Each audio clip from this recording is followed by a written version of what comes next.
할렐루야, 아멘. 할렐루야, 반갑습니다.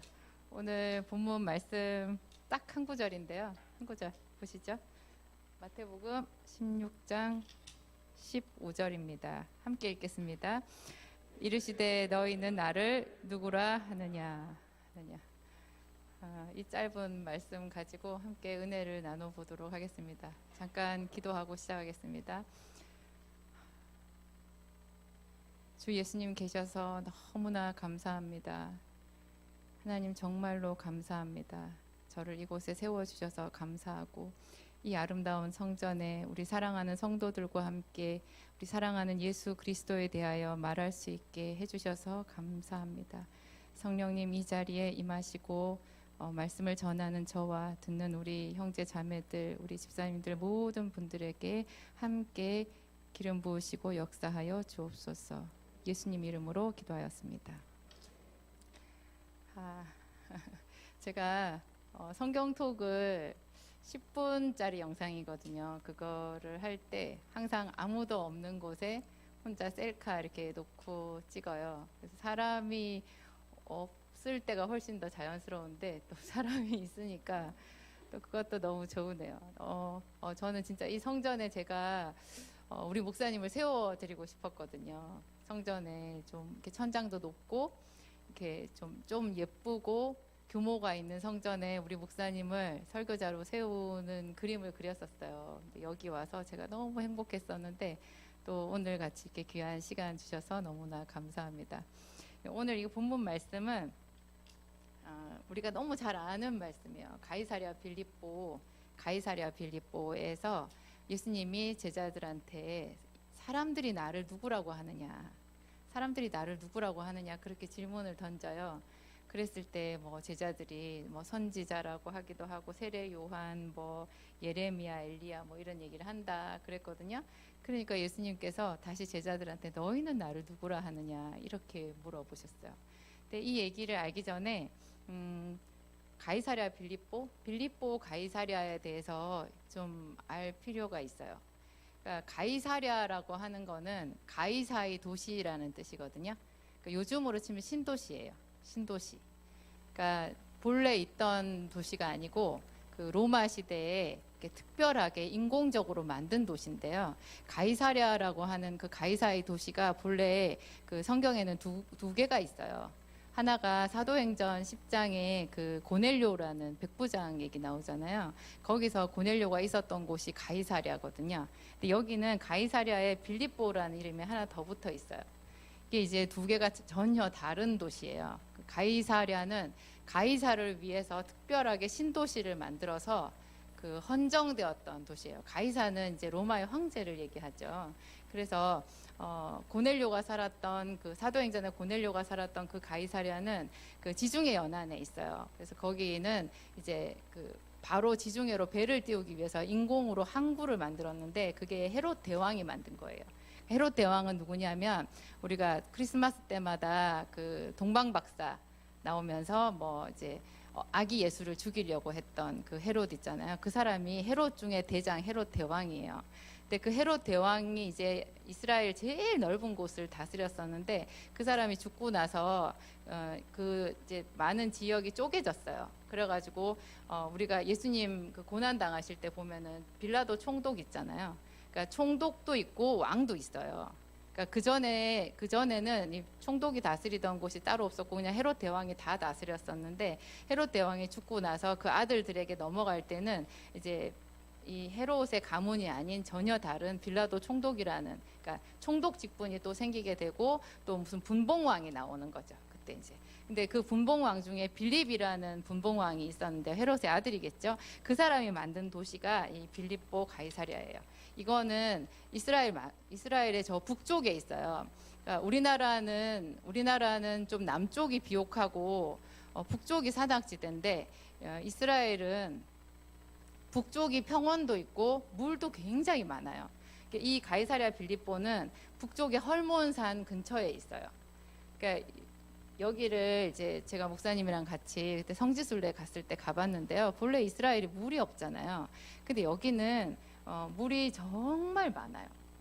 물이 많고 그 물이 막 흘러가는 그 소리가 그렇게 청아하게 좋게 들릴 수가 없어요.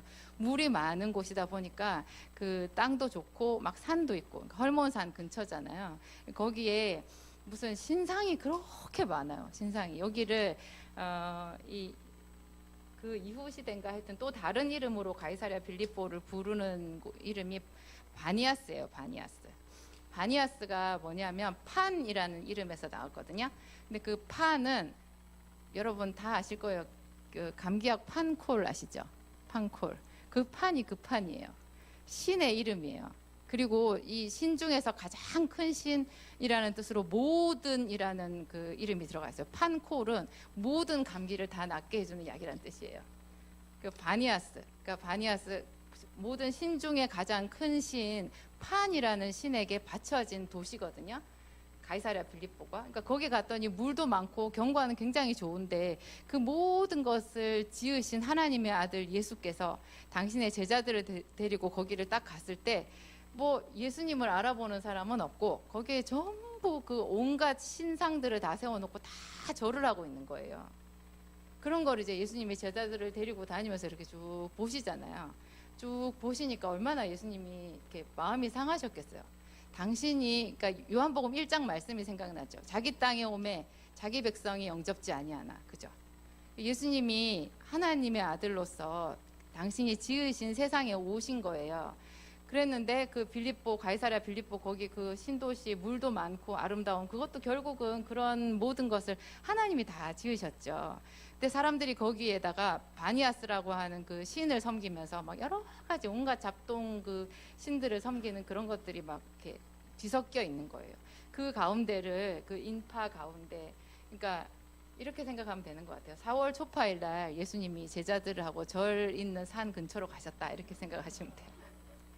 사람들이 다 거기서 불공 드리고 막 이러잖아요. 예수님이 그걸 보고 제자들한테 사람들이 인자를 누구라 하느냐 물어보신 거예요. 그랬더니 예수님이, 그러니까 제자들이 뭐라고 막 뭐 예레미야, 엘리야, 뭐 선지자 이렇게 얘기를 했잖아요. 근데 예수님이 정말 물어보고 싶었던 거는 너희가 나를 누구라 하느냐예요. 예수님은 본래 이 세상에 속하지 아니하셨다 그랬거든요. 예수님은 자기 땅에 왔을 때 자기 백성을 찾으시는 분이거든요. 그러니까 사실 세상 사람들이 예수님을 뭐라고 부르느냐는 중요하지 않아요. 그러니까 예수님이 정말 묻고 싶었던 것은 사람들이 인자를 누구라 하느냐 그게 아니고 너가 나를 누구라고 하느냐 그거를 물어보고 싶으셨던 거예요. 우리도 뭐 그 있잖아요. 왜 진짜 하고 싶은 말은 따로 있는 거 있잖아요. 그렇죠. 성현이가 뭐 지가 오늘 기분이 어떤가 하는 거를 말을 하고 싶을 때 아빠한테 아빠 오늘 기분이 어떠시냐고 물어본대요. 아빠가 말을 잘 못하면 결국은 자기 기분을 얘기를 하고 싶은 거죠. 예수님이 그래서 우리가 하나님의 형상대로 지음을 받았다는 생각이 들어요. 예수님이 진짜 하고 싶었던 말씀은 너희가 나를 누구라고 하느냐. 그랬을 때 이제 베드로가 주는 그리스도시요 살아계신 하나님의 아들입니다. 이렇게 말한 거예요. 사실은 이거 오픈북 시험이에요. 이 얘기를 누가 했겠어요? 예수님이 그리스도라는 얘기를 평소에 제자들한테 하신 거예요. 그리고 하나님의 아들이라는 얘기를 하셨어요. 그거는 행동으로도 보여주시고 말씀으로도 하시고 이미 하신 내용이거든요. 근데 그거를 제자들한테 다시 물었을 때 선뜻 유쾌하게 그냥 시원하게 탁 말을 한 사람이 베드로였던 거예요. 주는 그리스도시요 살아계신 하나님의 아들입니다. 이랬을 때 그게 얼마나 예수님 마음에 합했던지 저는 이 부분을 읽을 때 항상 좀 예수님도 이렇게 너무 많이 가실 때가 있구나. 너무 기분이 좋으면 그냥 막 퍼주실 때가 있구나. 이렇게 기분의 흐름에, 감정의 흐름에 그냥 쓸려가실 때가 있구나. 그런 어떤 인간적인 느낌이 나요. 예수님이 뭐라 그래요? 너무 좋으셨던 거예요. 그래가지고 바요나 시모나, 그냥 시모나 안 부르고요. 바요나 시모나 그러면서 네가 복이 있다. 네가 복이 있다. 이것을 너에게 가르쳐 준 이는 혈육이 아니다. 하나님이시다. 그리고 뭐 뭘 주신다고 그러죠. 이 반석 위에 교회를 세운대요. 예수 그리스도의 몸된 교회를 그 베드로의 믿음의 고백 위에 교회를 세우시겠다고 그렇게 얘기를 한 거예요. 그리고 천국 열쇠를 주시겠대요. 뭐 연거푸 있잖아요. 제가 봤을 때 대충 봐도 3단계로 얘기를 하신 거예요. 복이 또다 크게 선포하시고, 그 다음에 교회를 세우겠다고 얘기를 하시고, 그 다음에 천국 열쇠를 주겠다, 막 이런 이야기까지 예수님이 그냥 폭포수와 같이 이렇게 부으신 거예요, 그 이야기를. 그 뒤에 물론 이제 베드로가 이제 그 예수님께서 이제 고난에 대해서 말씀을 하시니까, 그러니까 예수님의 마음이 너무 열렸던 게요, 여기까지 얘기하시고 끝내셨어야 되는데 이제 정말 베드로가 내 마음 같구나 이렇게 생각을 하셔서 예수님이 더 깊은 이야기를 하신 거예요. 당신이 고난 받고 죽으시고 3일 만에 부활하실 그 어려운 이야기까지 쫙 해버리신 거예요. 그러니까 베드로가 그 얘기를 듣고 너무 놀래가지고 그렇게는 하지 말라고, 그 일은 이루어지지 그게 말지이다 이렇게 얘기를 하니까 또 예수님이 혼내시죠. 그러면서 너는 나를 넘어지게 하는 자라 막 이렇게 얘기하시잖아요. 저는 이 부분을 읽을 때 그런 생각이 들더라고요. 제가 예전에 우리 요엘이가 아주 어릴 때 제가 너무 요엘이한테, 우리 딸한테 잘해주고 싶은 마음이 있는 거예요. 그래서 그때 제가 좀 가난하고 돈도 없고 그랬는데도 뭐 우리 애들 어릴 때 좋은 유치원도 못 보냈거든요. 그냥 동네 음악학원 보내고 뭐 어린이집 보내고 그게 끝이었어요. 근데 그때 제 나름대로 계획이 있었는데, 우리 애들이 대학교 들어가고 대학원을 가고 유학을 가고 그렇게 할 때는 내가 정말 애들한테 모든 필요를 다 채워주리라, 그런 제 나름의 어떤 큰 포부가 있었어요. 그래가지고 어린 요엘이한테 제가 그때 뭐 좀 마음이 너무 갔던가 봐요. 그래가지고 요엘이한테, 요엘아 너 엄마가 유학도 보내줄게 막 이렇게 얘기했거든요. 그러면 저는 요엘이가 좋아할 줄 알았어요. 막 신나가지고, 애가 놀라더라고요. 신나가지고 그 엄마가 너 미국으로도 유학 보내주고 뭐 너 하고 싶은 공부 다 할 수 있게 해줄게 그랬더니, 갑자기 애가 얼굴이 점점 어두워지더니 약간 눈물이 맺히려고 그러더니, 엄마 저 그냥 집에 있으면 안 돼요? 베드로가 말한 게 그렇다라는 생각이 드는 거예요. 예수님의 고난에 대해서 이해할 만큼 성장하지 못했어요. 성장할 수가 없죠. 얼마나 우리는 이제 한꺼번에 그 모든 된 일을 다 아니까 쉽게 받아들이지만, 그 당시 베드로는 예수님이 고난 당하시고 죽으신다라는 말이 얼마나 놀랐겠어요. 하여튼 이게 그런 그 뒷이야기들, 깊은 이야기들이 이 안에 있어요. 그러면 지금도 예수님께서 우리한테 너희는 나를 누구라 하느냐 물으시지 않겠어요? 그거는 항상 물어보시는 거예요. 항상. 언제나 우리가 목사님 설교를 들어요. 설교를 듣고 예수님이 뭐 그리스도, 예수 그리스도, 또 하나님의 아들이시고 뭐 이런 얘기는 우리가 언제나 듣잖아요. 그런데도 하나님은 매 순간마다 우리한테 그 고백이 나오기를 원하시는 거예요. 그래서 물으신다고 생각하면 돼요. 너는 나를 누구라고 하느냐? 너는 나를 누구라고 하느냐? 근데 이게 누구라고 하느냐 하는 그게 내 입술의 고백도 중요하고요. 베드로는 지금 고백을 했잖아요. 고백도 중요하고, 그 고백 못지않게 중요한 게 내 평소의 행동이에요. 우리는 사실 행동으로 말하거든요. 행동으로 말해요. 우리가 기도를 할 때도요, 내가 주여 주여 부르는 것도, 목소리로 내는 그것도 기도지만, 이렇게 손을 펴는 것도 기도거든요. 손을 펴, 우리 바디랭귀지가 있잖아요. 몸으로 얘기해요. 싫은 것도 고개 이렇게 하면 싫은 거고, 이렇게 외면하면 그것도 거절하는 거고, 그런 것처럼 기도에도 바디랭귀지가 있어요. 그래서 손을 이렇게 펴는 것도 기도고, 또 기쁨을 표현할 때 우리가 막 춤을 추기도 하잖아요. 그런 것도 마찬가지거든요. 근데 우리가 우리 몸으로 나는 하나님을, 예수님을 어떻게 생각하고 있습니다라는 거를 매일매일 하나님께 전달하고 있어요. 사실은 입으로도 전달할 수 있지만, 몸으로 내가 생각하고 말하고 행동하고, 내가 오늘 하나님께서 나에게 주신 24시간 그중에 뭐 한 12시간은 또 잠자고 씻고 뭐 그런 시간으로 쳐도 나머지 12시간 그거를 내가 어떤 식으로 활용하느냐, 그게 내가 하는 그 행동이 하나님께 그 고백으로 전달이 되는 거예요. 내가 그분을 어떻게 생각하고 있는 건지, 그런 거를. 저는 언제나 구약 성경 창세기에서 야곱을 자주 생각하거든요. 그 야곱은 물론 예수님이 있기 전에 사람이고 구약의 사람이지만, 그 사람은 이제 하나님을 정말 사랑했잖아요. 그래서 저는 아브라함보다도 어떤 면에서는 야곱이 훨씬 더 이 믿음의 반석 같은 그런 부분을 제가 많이 보거든요. 제가 맨 처음에 창세기를 읽었을 때는요, 창세기를 한번 1장부터 50장까지 쫙 읽고는요, 그 안에서 야곱의 이야기가 제일 저는 이제 마음에 남았는데 너무 별거 아닌 거예요. 야곱이 아니 뭐 이런 사람을 하나님이 이게 믿음의 사람이라고 여기다가 올려놓으셨나요? 야곱의 이야기가 얼마나 길게 나와요. 저는 그게 너무 신기했어요. 실수도 많이 하고 똑똑하지도 않고 사람이 좀 어리숙하고 바보 같기도 하고 그러는데 이 사람이 그렇게 대단한 그 수천 년의 인류의 역사 중에 손꼽히는 믿음의 사람이라고 그러면서 또 한편으로는 내심 기뻤어요. 이만하면 나도 할만하겠다. 할만하겠다. 아, 이 정도는 제가 어릴 때 위인전기를 너무 많이 읽은 거예요. 그래서 그 위인전기를 읽으면 항상 마지막 책을 딱 덮을 때 좀 한숨이 나왔거든요. 내가 따라가기 너무 힘든 사람이잖아요. 어떻게 그렇게 살아요? 나는 그렇게 머리가 좋지도 않고 어떻게 해야 되나 그랬는데 이게 성경에 나오는 인물들은 몇 사람 빼고는 흉내 낼 수 없는 그런 경지의 사람도 있어요. 뭐 다니엘이나 신약의 바울 같은 사람은 좀 힘들죠. 근데 나머지 사람들 보면 좀 할 만한 사람들이 있어요. 저는 그 중에 야곱이 딱 있는 거예요. 그래서 야곱이 거짓말을 했는데 그것도 하나님이 하나도 책망하지 않으시고 하여튼 야곱을 이렇게 칭찬해 주신 거, 이 사람을 좀 연구해서 한번 해보면 되겠다 그런 생각을 했거든요. 근데 제가 해를 거듭할수록 성경을 거듭해서 읽을수록 그게 정말 많이 오해였다는 거.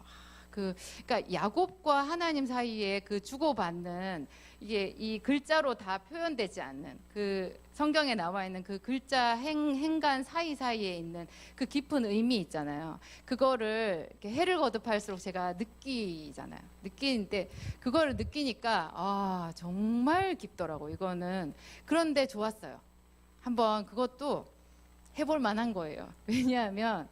왜냐하면 하나님은 이번 중간고사 뭐 1등 나와야 우리한테 상 주시고 그런 분이 아니고 우리의 일생 죽을 때까지 계속 우리를 지켜보시고 끊임없이 지켜보시고 그 하는 거 봐서 상 주시는 분이거든요. 그러니까 어제보다 오늘 내가 잘하고 오늘보다 내일 더 잘하고 또 뭐 글피에는 또 좀 못하더라도 그 다음날 또 좀 잘하면 되고 그렇게 기회가 많이 있어요. 그래서 한번 내가 죽을 때까지 이런 믿음의 사람들을 연구해서 한번 따라가 봐야 되겠다 그런 생각을 했거든요. 야곱에 대해서 이제 목사님들이 제일 많이 뭐 설교하시는 것들은 여러분들 벌써 이렇게 예배 많이 들으셨던 분들이라 이미 다 꿰고 계실 거예요. 저는 조금 다른 거 얘기해 볼게요. 야곱이 이제 그 외삼촌 라반의 집에 가서 20년 만에 거부가 되어가지고 돌아오잖아요. 이제 그게 14년은 무료 봉사를 했고 6년은 이제 품삯을 이게 정하자고 이렇게 했는데 그 품삯을 정하자고 하는 것도 정말 그게 우리가 눈치채기 어려워요. 그게 대단한 믿음이라는 거를 눈치채기 어려워요. 근데 그 사람은 유전의 법칙도 몰랐던 그 옛날에 멘델의 유전 법칙도 몰랐던 그 옛날에 그 모든 유전적인 것까지도 하나님께서 주장하신다라는 거를 믿었던 사람이잖아요. 그래서 하얀 양과 하얀 양 사이에 교배를 하면 흰 양이 나올 수밖에 없는데 하나님이라면 얼룩배기를 나오게 할 수 있다. 하나님이라면 점 있는 거를 나오게 할 수도 있다. 그렇게 생각한 거죠. 나중에 또 뭐 품삯을 바꿨어요. 그래서 점 있는 것 아롱진 것끼리 교배를 했는데 거기서 하얀 양이 나오게도 그건 하나님이 하신다라고 생각을 한 거예요. 이 사람은 자기 형이 받을 어떤 그 장자의 축복을 자기가 가로챘잖아요. 근데 혹시 그런 거 생각해 보셨어요? 야곱이 절대로 그거 무르지 않았다는 거? 만약에 그게 진짜 자기가 잘못한 거고 거짓말한 거고 하나님 앞에 책망받을 일이라면 우리 회개해야 되잖아. 그러면은 그거 하나님께서도 야곱에게 너 가서 형한테 사과해 그렇게 얘기하셔야 맞고 야곱도 그거를 고쳐야 맞아요. 나중에 특히 400명의 에서의 군대가 자기를 향해서 달려올 때 그 형한테 가가지고 형 내가 그때 잘못했어. 그 팥죽 한 그릇 가지고 형을 속이는 게 아니었는데 이렇게 말해야 되잖아요. 근데 절대 그 말은 안 해요. 근데 그 말을 안 하는 걸 하나님은 기뻐하셔요. 그 이면의 뜻을 혹시 생각해 보신 적 있어요? 그러니까 하나님이 봤을 때 야곱이 그 장자의 직분을 사랑해서 아버지를 속이기까지 한 거는 하나님이 보시기에는 이쁜 거예요. 그 정도로 있잖아요. 그 사람은 하늘의 복, 모든 복을 주장하시는 하나님, 유전의 법칙을 다 주장하시는 하나님, 없는 것을 있는 것 같이 부르시는 하나님에 대한 절대적인 믿음이 있었어요. 그래서 그걸 받고 싶었던 거예요. 그냥 요즘에 뭐 상속 싸움 이런 거 하잖아요. 그래가지고 절대로 지지 않지. 형한테 동생한테 절대로 지지 않는데, 그런 면에서 야곱은 완전히 실패자예요. 자기 아버지의 모든 재산은 에서가 다 가져간 거예요. 야곱은 아무것도 없어요. 야곱은 거기에 대해서 요만큼의 어떤 그 콩알만큼의 미련도 없어요. 그러니까 그런 그 야곱과 하나님 사이에 그런 이야기가 성경에 이렇게 글자로 나오지는 않잖아요. 근데 우리가 그 모든 이야기들을 쭉 읽었을 때 알 수 있는 부분인 거죠. 아, 야곱은 그렇게까지 하나님을 믿었구나. 하나님도 그런 야곱이 너무 이뻤구나. 너무 이뻤구나. 그래서 야곱이 야복강가에서 막 울면서 하나님께 그 하나님의 사자랑 씨름할 때 그 이야기를 나중에 하나님이 다른 부분에서 추억하시거든요. 그때 야곱이 그 울면서 자기한테 간구했대요.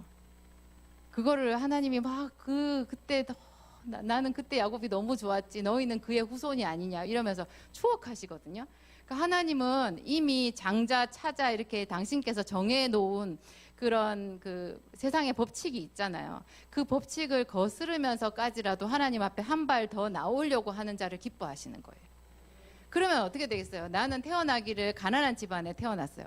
성경의 그 기조로 보면요, 부는 대물림 되는 거예요. 본래.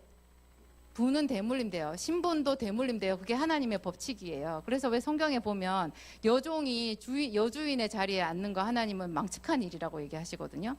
그 꼭 신분 제도를 인정하시는 것 같잖아요. 그리고 집과 재산은 조상으로부터 물려받는 거래요. 그럼 무슨 뜻이에요? 저는 집과 재산을 물려줄 조상이 없어요. 그러니까 저는 없는 거예요.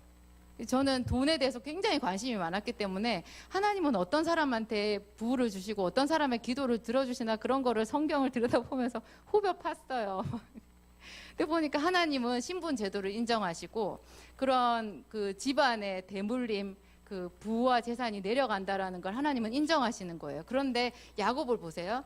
그렇게 가난한 집안에 태어나고 종의 아들로 태어나도요, 그것보다 더 높으신 하나님께 나오는 자를 하나님은 굉장히 기뻐하시면서 받아주시는 거예요. 그거 딱 뒤집어 주시는 분이에요. 하나님은 드라마를 좋아하세요. 그러니까 우리가 하나님을 섬길 만한 아주 동기부여가 되는 거죠. 동기부여가 되는 거죠. 여기까지는요, 야곱이 계속 상승곡선을 그리는, 상승곡선, 더 많은 부를 축적하고 또 가나안 땅으로 돌아가고 뭔가 이렇게 올라가는 부분에서 야곱의 믿음을 볼 수 있다면요, 그 다음 이후의 야곱의 이야기는요, 내려가는 믿음이에요. 야곱이 이제 모든 부는 그 20년 동안, 그리고 마지막 6년 동안 그때 거부가 된 걸로 일단은 이제 올라가서, 그러면 그 뒤에도 계속 그렇게 하나님이 해주셔야 될 것 같지 않나? 그런데 그냥 그 수준을 유지하는 것 같아요. 이미 부자가 됐으니까. 이미 부자가 돼서 그 세겜성으로 갔을 때 왜 세겜성 사람들도 야곱 집안이랑 연혼을 하고 싶어 할 정도로 야곱은 부자였잖아요. 그죠? 부자였는데 하여튼 그런 식으로 쭉 있다가 이제 제가 지금부터 얘기하려고 하는 거, 내려가는 거. 이게 요셉을 잃어버렸어요. 하나님께 얼마나 기도를 했겠어요. 하나님 말씀 안 해주세요. 근데 나중에 이제 흉년이 왔어요. 요셉은 죽은 줄 알았고, 그 다음에 이제 흉년이 왔는데, 이거를 우리는 보통 그 요셉의 입장에서 애굽의 국무총리가 된 요셉의 입장에서 그 흉년을 보잖아요. 야곱의 입장에서 흉년을 한번 생각해 보세요. 야곱은 목숨을 걸고 자기 할아버지, 아버지에게 주신 그 땅, 가나안 땅으로 돌아왔거든요. 사실은 외삼촌 라반의 집에서 거기서 거부가 됐으면 거기서 살아도 돼요. 근데 자기가 오히려 외삼촌 라반을 두려워하면서도 이렇게 가나안 땅으로 오잖아요. 야곱은 정말 그 하나님이 주신 땅을 사랑해요. 그러니까 야곱은 아까 아무것도 없었을 때 외삼촌 라반, 그 야비한 외삼촌이 자기를 이렇게 착취하려고 하는 그런 순간에도 모든 것을 주장하시고 그 가운데에서도 라반의 손을 피해서 자기에게 줄 것 다 주실 수 있는 하나님을 인정한 거거든요. 그러니까 너희는 나를 누구로 하느냐? 아, 저는 믿어요. 하나님, 외삼촌 라반이 저렇게 해도 하나님 저를 필요한 거 다 채워주실 수 있는 하나님인 줄 믿어요 하고 매번 그렇게 인정한 거예요.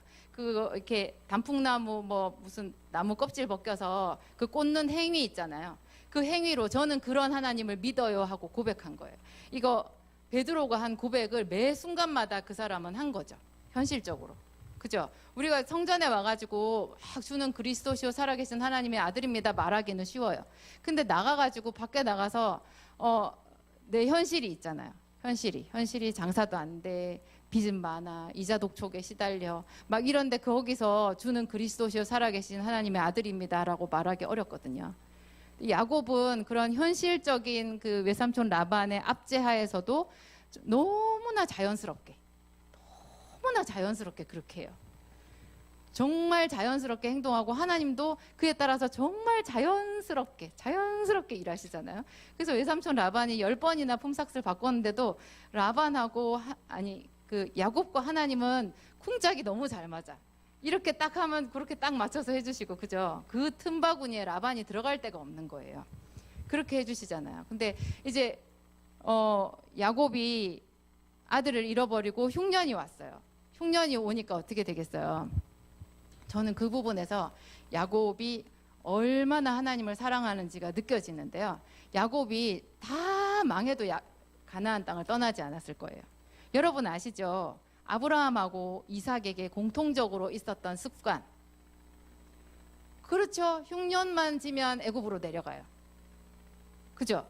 근데 이삭은 그래도 하나님이 가지 말라고 꿈에 말씀하셔가지고 안 내려가고 그 브엘세바에 있는 그쪽 땅에 그 블레셋 사람들의 땅에 정착했잖아요. 그래서 그 당시에 이삭이 자기로서는 벤처의 일을 한 거예요. 위험천만한 농사 짓는 일을 했어요. 그 사람 본래 목축하는 사람인데 거기서 처음으로 자기가 농사를 지었는데 하나님이 그걸 너무 기쁘게 보셔가지고 100배의 소출을 주셨다 뭐 그런 이야기가 있잖아요. 근데 어쨌든 그 아브라함이나 이삭이 다 흉년만 지면 내려가려고 그랬어요. 근데 그 흉년이 야곱의 때 가장 혹독하게 온 거예요. 야곱의 때 7년의 흉년이 왔는데 야곱은 내려갈 생각을 안 해요. 우리 알잖아요. 나중에 요셉한테 연락이 왔죠. 기별이 왔죠. 그 자기가 그렇게 사랑한 그 아들이 애굽에서 국무총리가 됐어. 그래가지고 그 수레를 보낸 거예요. 그래가지고 아버지한테 가자고, 그러니까 초청장을 보냈는데도 야곱은 그 수레를 보고 너무 행복해하면서도 선뜻하지 않아요. 그럴 정도로 야곱은 그 하나님이 주신 가나안 땅을 사랑한 거예요. 얼마나 사랑했는지 아시겠죠?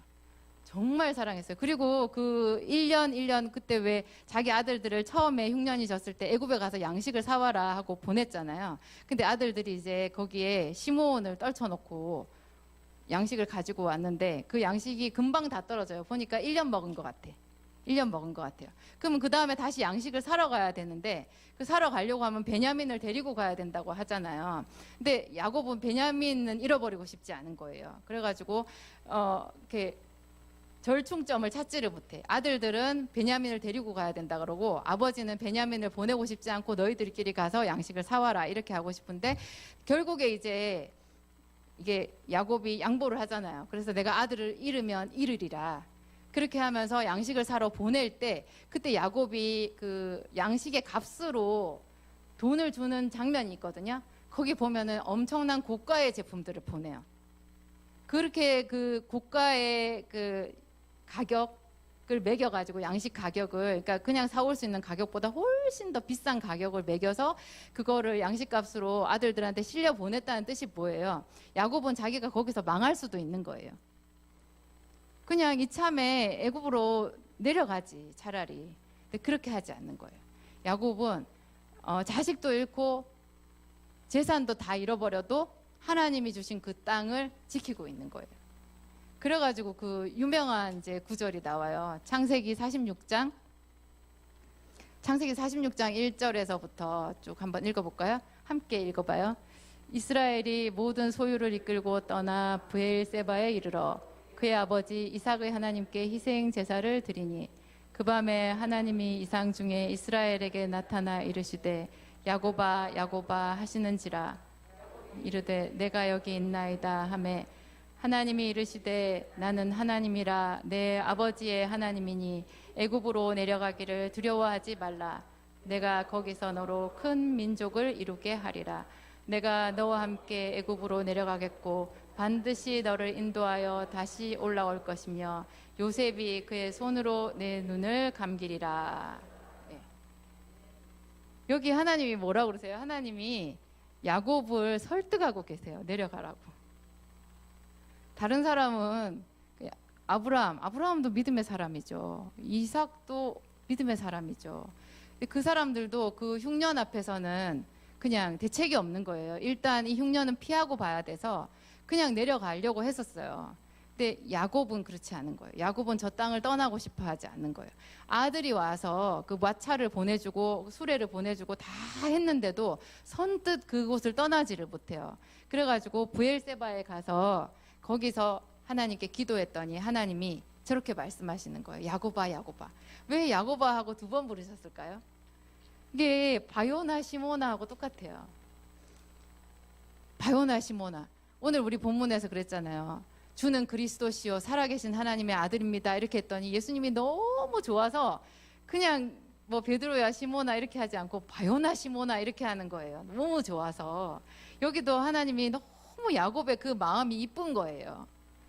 그 땅을 하나님께서 내가 이 땅을 너에게 주었다 그랬잖아요. 그 조상들로부터 내려온 약속이거든요. 그 약속의 땅에 기근이 와서 죽게 생겼는데도 그 땅을 떠나지 못하는 그 하나님의 말씀을 붙들고 남아 있고 싶어하는 야곱이 하나님은 너무 예쁜 거예요. 그래서 야곱아 야곱아 하고 두 번이나 부르시는 거예요.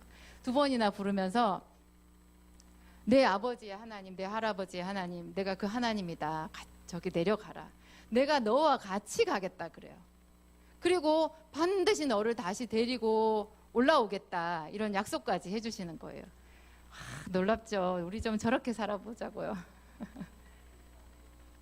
하나님이 너무 내가 하는 행동이 이뻐서 그 믿음으로 하는 그 행동이 이뻐서 이름을 두 번, 세 번 이렇게 불러주시는 거. 그거 하나님은 언제든지 하실 수 있어요. 물론 우리가 그렇게 이쁜 짓 안 해도 하나님은 우리를 예뻐하시긴 하거든요. 근데 그게 예쁜 애가 예쁜 짓 하면 더 이쁘죠. 더 이쁘죠. 그 막 하나님이 복을 주시고 싶어가지고. 근데 저는 여기서 또 한 가지가 그런 거예요. 내가 너와 함께 애굽으로 내려가겠고 그 다음에 반드시 너를 인도하여 다시 올라올 것이며 그랬잖아요. 근데 야곱이 어디서 죽었어요? 애굽에서 죽었어요. 그 애굽에서 야곱이 하나님 원망하지 않거든요. 하나님 원망하지 않고 아마 야곱은 알았던 것 같아요. 자기 할아버지 아브라함에게 그 400년간 이방 땅에서 내 후손들이 객이 될 거라는 말씀을 하셨잖아요. 그래서 야곱이 아마 그걸 알았을 거예요. 그래서 자기 대에는 갈 수 없다라는 거 알았을 텐데 그러면서 거기서 눈을 감으면서 뭐라고 그래요? 자기를 이 땅에 묻지 말고 그 헤브론 거기에 갔다가 묻어 달라고 그렇게 얘기를 하잖아요. 근데 그때 그 얘기를 할 때도 보면 야곱은 가장 영화로운 신분이었거든요. 가장 영화로운 신분. 그러니까 아들, 자기가 사랑하는 아들, 또 자기를 제일 사랑해주는 그 아들이 애굽의 국무총리잖아요. 국무총리. 본래 그 총리보다도요, 총리 아버지가 더 센가 봐요. 우리 옛날이니까 한때는 그런 말도 있었잖아요. 대통령보다 영부인이 더 세다 뭐 그런 말이 있었고 어떤 교회가 목사님보다 사모님이 더 세다 뭐 그런 얘기도 좀 이상한 얘기긴 하지만 하여튼 그 야곱으로서는 가장 영화로운 시간을 보내고 있었을 거거든요. 근데 야곱은 거기에 아무 미련이 없어요. 가나안 땅에 뭐 땅이 있나요? 아무것도 없어요. 가나안 땅에 그냥 자기 할아버지가 사놓은 굴 있고 거기 굴에 장례 치르는 거예요. 그런데 자기는 그 굴에 가겠다는 거예요. 그러니까 이런 구구절절 그 믿음 있잖아요. 그리고 야곱이 죽기 전에 요셉과 그의 두 아들을 먼저 부르잖아요. 그래가지고 다른 아들들은 그냥 다 한 사람 몫인데 요셉한테는 두 몫을 준다 그래요. 왜냐하면 요셉한테 바로 상속을 해주는 게 아니라 요셉의 두 아들을 자기의 아들로 삼겠대요. 그러니까 그렇게 되면 요셉에게 두 몫이 가게 되는 거죠. 만약에 요셉한테 먼저 상속을 해주면 요셉이 받은 상속을 가지고 그 아들 에브라임과 므낫세가 그걸 2분의 1씩 나누잖아요. 근데 그렇게 안 하고 야곱은 그냥 요셉은 제끼고 상속 부분에 있어서는 요셉을 제끼고 요셉의 두 아들을 자기 아들로 하겠다는 거예요. 그러면 딱 두 몫이 가게 되는 거죠. 두 몫이. 그렇게 근데 두 몫을 준다고 하는데 그게 두 몫을 뭘로 줬어요? 말로 줬어요. 말로. 그거 보셨어요? 성경에 뭐 뭘 준 게 없어요. 말로 줘요. 말로. 근데 또 말보다도 또 더 있는 게 손으로 주죠. 에브라임을 오른손으로, 므낫세를 왼손으로. 그런데 또 요셉도 알아요. 그러니까 아버지의 손이 그게 왼손 오른손이 다르다라는 걸 어떻게 알았을까요? 그 사람들은 믿음의 사람들은 그 믿음의 사람들끼리 통하는 언어가 있어요. 이런 거를 잘 보시고 따라 하셔야 돼요. 그래야 우리가 우리의 운명을 바꿀 수 있어요. 운명을 쉬운 것 같아도 어려워요. 쉬운 것 같아도. 천국은 다 가죠. 천국은 우리가 교회만 열심히 다니고 믿음 잘 지키고 이렇게 하면 갈 수 있어요. 근데 사는 게 너무 힘들잖아요. 우리 목사님이 저한테 지갑을 하나 사줬거든요.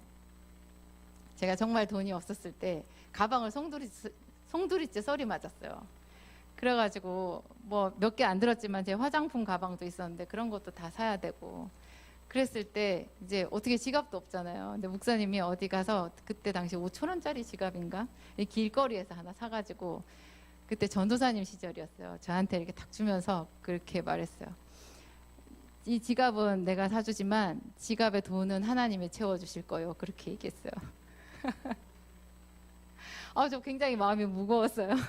이게 앞으로 내가 언제까지일지 모르게 계속 져야 되는 짐이구나. 이게 내가 져야 되는 짐이구나. 저는 어렸을 때 제 아버지한테도 공급을 못 받았거든요. 아버지가 저를 공급해 주질 않았어요. 그래서 저는 사람들한테 제 사랑의 언어가 공급이에요. 저도 좀 바꿔보고 싶은데 잘 안 돼요.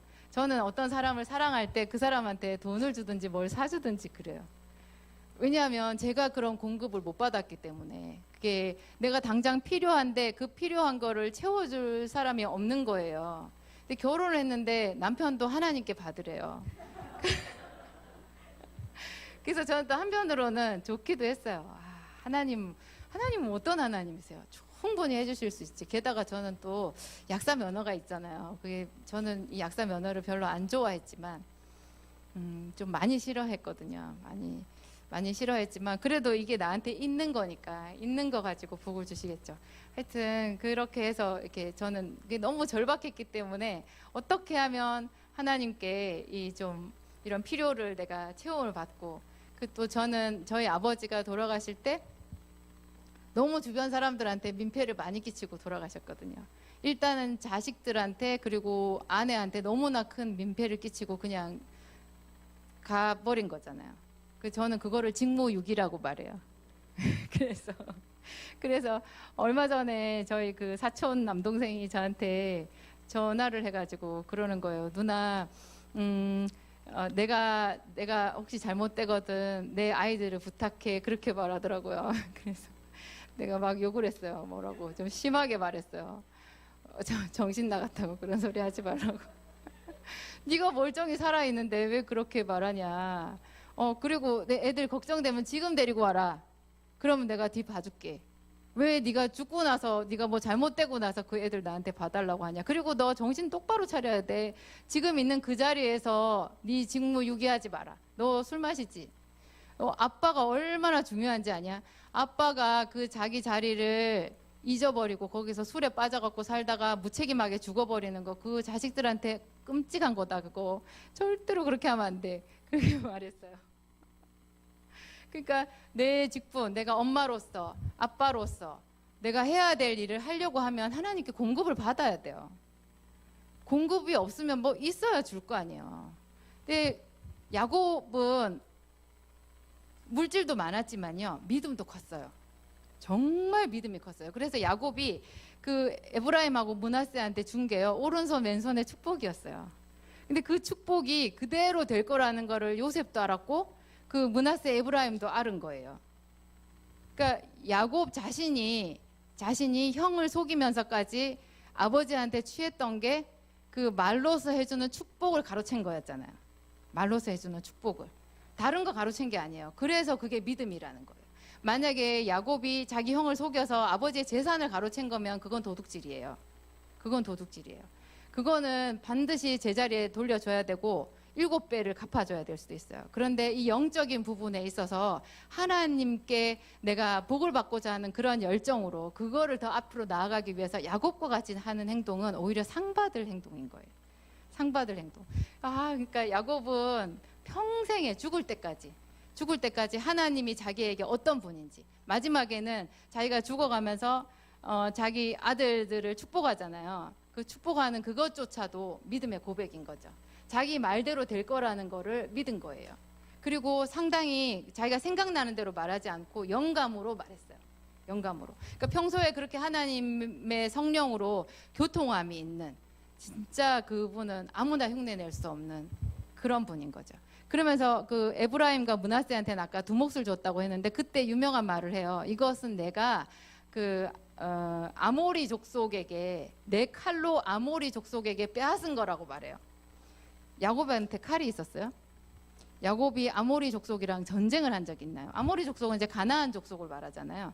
야곱이 가나안 땅에 자기 후손들이 돌아가서 가나안 땅을 차지할 거라는 그 믿음을 가지고 말을 하는데 자기가 자기 칼로 아모리 족속에게 빼앗은 거래요. 약간 좀 정신당한 사람의 말 같죠.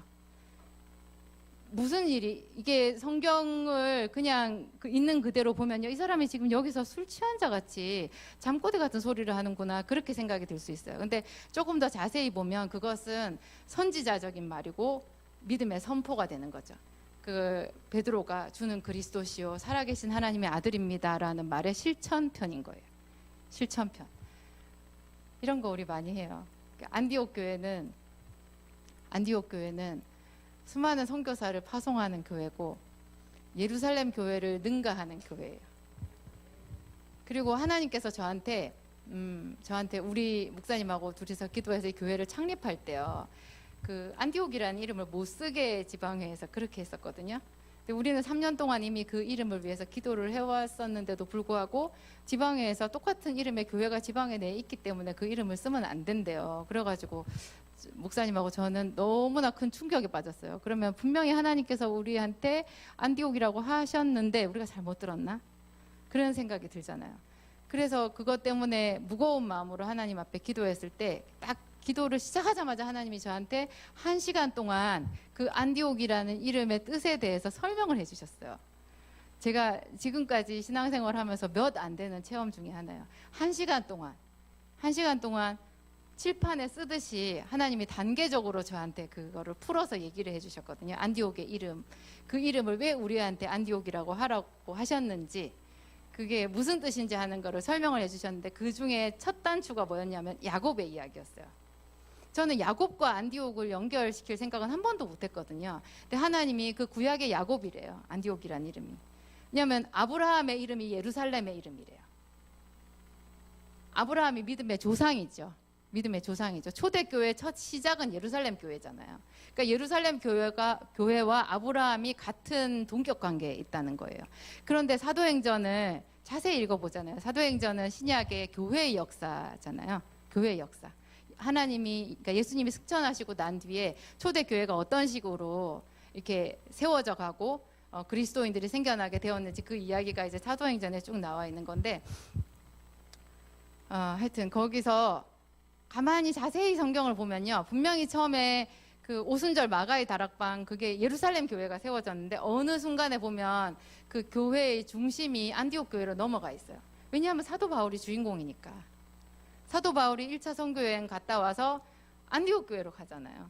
안디옥 교회에서 선교 보고를 하고, 물론 예루살렘 교회에 잠깐 가기는 하지만 거긴 다니러 간 거예요.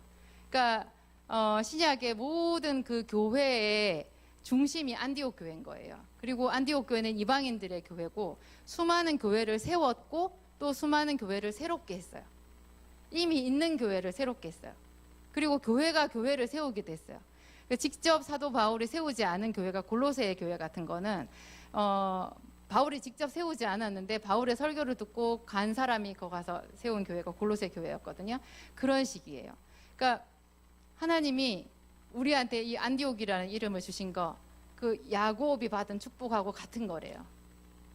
야곱이 이스라엘이잖아요. 그러니까 성경의 역사는 이스라엘의 역사거든요. 이스라엘의 역사. 그 구약의 이스라엘의 역사는 곧 교회의 역사예요. 근데 그 이스라엘이란 이름이 누구의 이름이에요? 야곱의 이름이거든요. 그게 나중에 민족의 이름이 되긴 했지만 어쨌든 야곱이 하나님께 정말 축복을 받아서 그 야복강가에서 기도해가지고 이스라엘이란 이름을 받았죠. 이스라엘이라는 이름. 근데 그 이름이 신약의 안디옥의 이름이라는 거예요. 그래서 이 안디옥은 그렇게 축복의 이름이에요. 그러니까 제가 목사님하고 같이 교회를 세울 때 우리가 세울 수 있는, 우리가 내 머리로 생각해서 확장하고 크게 하고 할 수 있는 최고의 비전하고 비교도 할 수 없이 큰 비전을 우리한테 주신 거예요. 그래서 저는 금방 교회가 부흥될 줄 알았어요. 3년만 고생하자.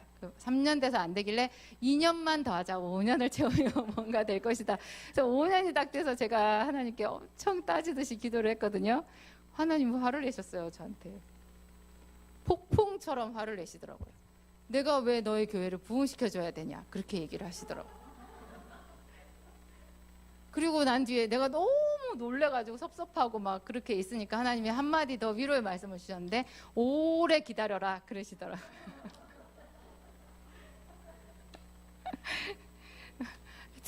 하여튼 그렇습니다. 저는 그래서 하나님께서 안디옥 교회를 어떻게 만들어 가실지, 그게 하나님이 저보다 훨씬 더 오르시고 훨씬 더 선하시다는 생각이 들고, 또 교회를 세우는 것만 생각하면 또 좀 너무 커서 여기 앉아 있는 분들한테는 좀 이렇게 감동이 덜 올 수도 있어요. 근데 하나님은 교회랑 똑같이 가정을 봐요. 여자들은 가정을 세워요. 그 남자들은 밖에 나가서 큰 일을 하고 여자는 남편과 집을 세우거든요. 그러니까 여자들이 남편을 세우는 거예요. 남편을 세우고 가정을 세워요. 그러면 남편들이 나가서 더 큰 일을 하죠. 여자들은 남편을 성문에 앉게 한대요. 옛날에 성문에 앉는다라는 거는요, 장로들의 자리를 말하거든요. 존귀한 자리에 가는 거예요. 존귀한 자리. 우리 룻기서에 보아스가 성문에 앉잖아요. 성문에 앉아서 거기서 장로들하고 얘기하면서 그 기업 물을 자 뭐 이렇게 얘기하는 부분이 나오죠. 그러니까 여기 계신 여자분들은요, 다 자기 집을 정말 아름답게 크게 존귀하게 세울 수 있고, 무엇보다도 남편이 돈 안 벌어준다고 속상해 하실 필요가 하나도 없어요. 그 남편을 세워야 될 직무는 여자한테 있어요. 여자한테 있어요. 저는 정말 그 사실을 모든 여자들한테 지붕 위에 올라가서 나팔수처럼 전하고 싶었어요. 정말 전하고 싶었어요. 왜냐하면 그걸로 인해서 인생이 슬프고 공부하고 힘든 여자들이 너무 많기 때문에. 그러면 남편이 없다, 교회를 세우시면 돼요. 교회를 세우시면 돼요. 교회 목사님을 세우시고 교회 일꾼들을 세우고 교회를 기도로 세우면 돼요. 하나님은 하여튼 야곱도 너무 마음에 기쁘셨을 때 야곱아 야곱아 야곱아 야곱아 이렇게 부르셨고, 또 베드로도 너무 기쁜 말을 했을 때 바요나 시모나 이렇게 얘기를 하셨거든요. 우리를 하나님이 그렇게 불러주실 거예요.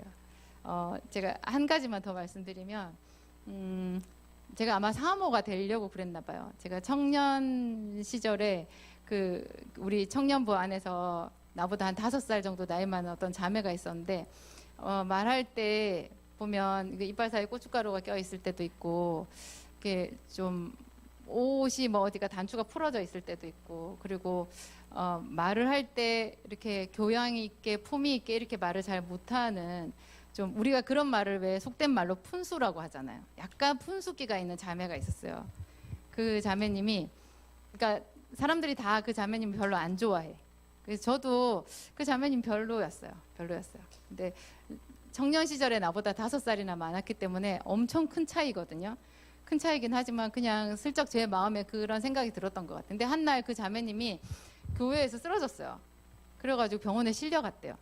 근데 그날이 수요일이었나? 하여튼 그날 저녁에 이제 수요 예배가 있어가지고 저는 그 소식만 들었고 수요 예배 청년부 예배 나가서 이제 거기서 통성으로 막 기도를 이렇게 하는데 그 통성으로 하는 기도 시간에 하나님이 저한테 폭풍처럼 말씀하셨어요. 네가 뭔데 내 딸을 무시하느냐 그랬어요. 제 마음에 그 자매님에 대해서 좀 싫고 무시하고 그렇게 이상하게 하더니 교회에서 쓰러지고 하여튼 좀 그러네 내가 이런 생각만 했거든요. 누구한테 말도 하지 않았는데 하나님이 저한테 네가 뭔데, 저한테는 딸이라고 안 하시더라고요. 그 자매님은 딸이야. 그래서 네가 뭔데 내 딸을 무시하느냐, 그렇게 정말 저는 그때 이게 온 몸에 있잖아요. 이게 살이 다 녹아내리는 줄 알았어요. 그렇게 무서웠어요. 엄청나게 무섭게 저한테만 얘기하셨어요. 저만 들었으니까. 다 같이 통성기도 하는데. 그래서 제가 그 뒤로 항상 몸조심해요. 어떤 누구라도 무시하지 않으려고. 또 네가 뭔데 이러면 어떡하겠어요. 그래서 제가 이런 말씀을 드리는 이유, 우리 한 사람 한 사람이요, 하나님이 그렇게 존귀하대요. 너무 존귀하대요. 그래서 제가 그 말씀을 청년 시절에 들었던 거 제가 목사님이랑 사역하면서 너무 기쁘게 생각해요. 안 그랬으면 제가 범죄를 많이 했겠죠. 많이 범죄했겠죠. 그래서 여러분들이 너무 소중하다. 그리고 하나님이 너무 여러분들을 사랑한다. 그 얘기 오늘 드리고 싶고요. 그러면 그 하나님께 너희는 나를 누구라 하느냐 이렇게 질문한 데 대한 답변처럼 매일 그렇게 믿음으로 행동하시는 여러분 되시기 바랍니다.